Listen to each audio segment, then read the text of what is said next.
my country, India, celebrated her Independence Day, having covered 75 years of independence, on August the 15th. As did our neighboring country, Pakistan, on August the 14th. But our Independence Day, celebrated on the 15th of August, has become a day of tragedy for many of us, because we lost a great friend of our country. I'm referring to none other than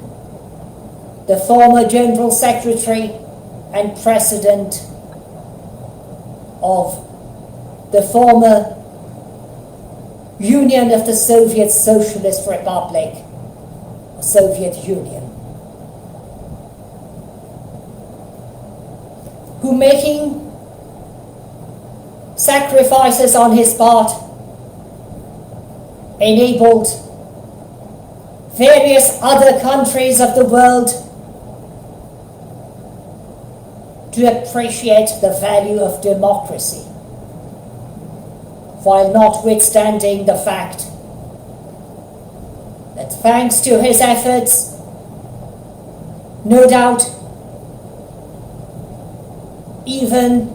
in response to the call by the late President Ronald Reagan of the United States of America, who also persuaded some of his friends, if I may use the expression, including late Prime Minister Margaret Thatcher, later known as Lady Thatcher or Baroness Thatcher, and also the French president of his day, to reunite with one voice for the reunification of Germany, which, thanks to their benevolent and appreciable and laudable efforts, came into existence on October the 3rd of the Gregorian year, 1990. I left my parental home as early as in May 1979, followed by Soviet invasion of Afghanistan in December of the same year, 1979. During my 3 years of stay in Switzerland, followed by 2 years of stay in the United Kingdom, and remaining some 12 years and a number of months of stay in Germany, I experienced both the harshness of the Cold Wars, as it was called in those days, and the joy of the sun rising on a new day in the hearts of millions of people of Europe and in various other parts of the world.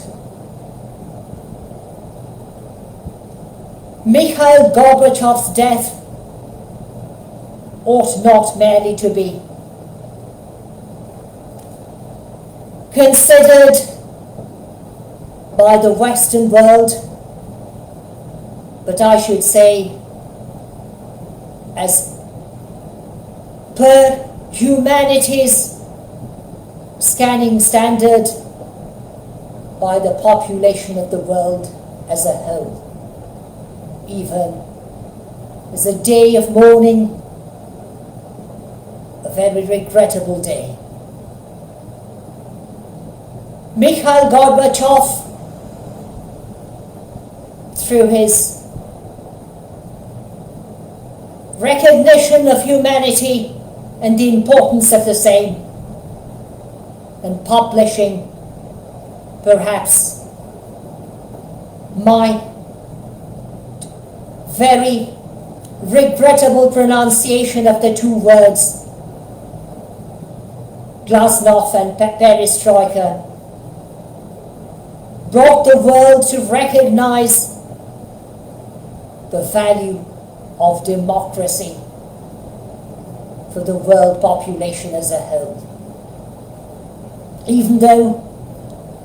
he himself was born and brought up in the harsh reality of communism,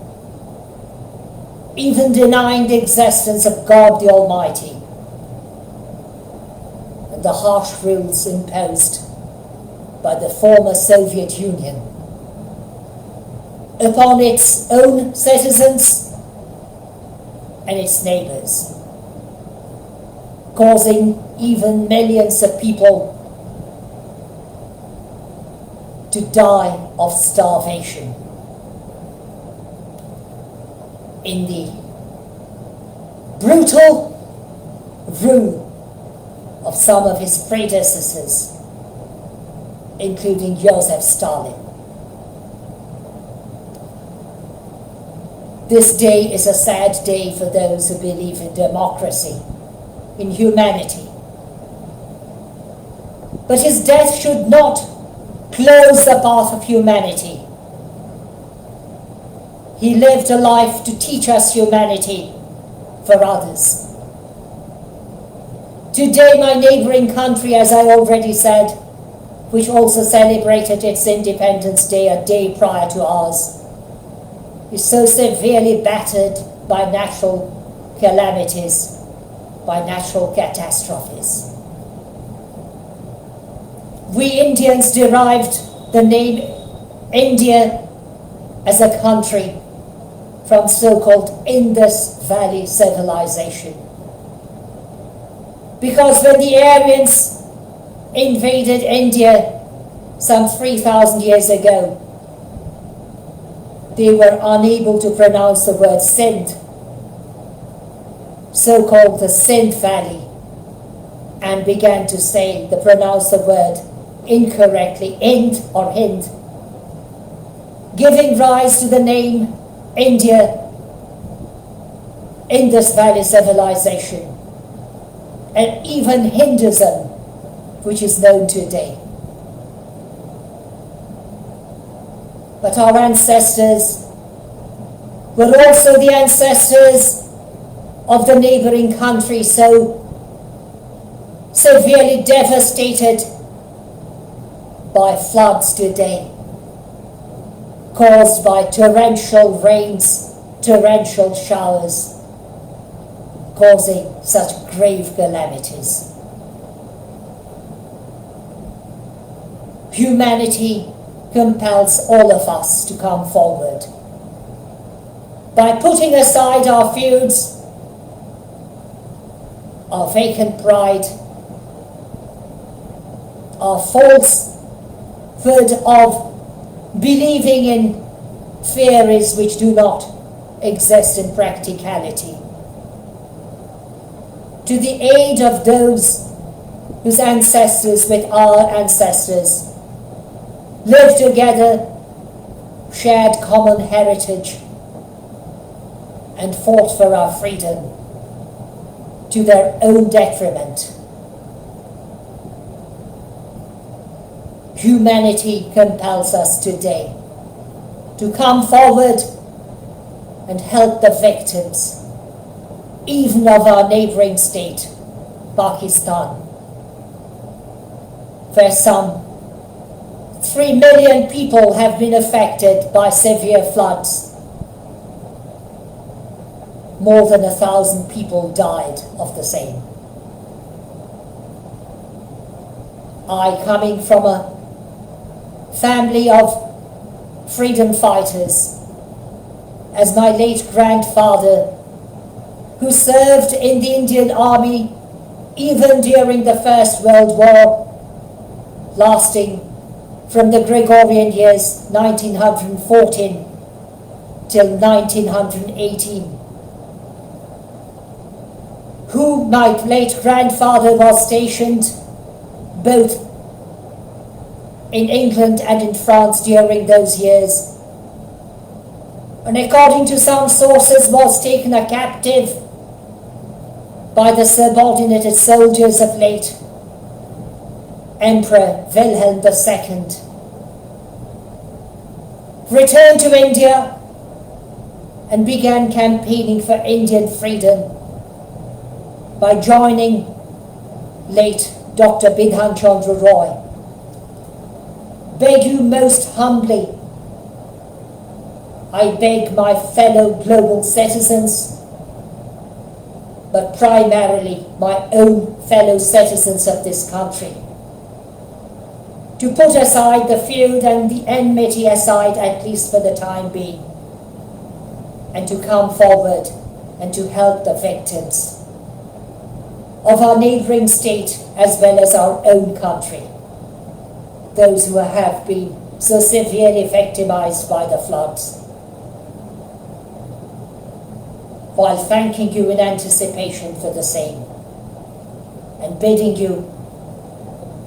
the blessings and the protection of the same Almighty who created all of us, even the victims affected by the recent flood. I bid all of you a very solemn night from my country, India.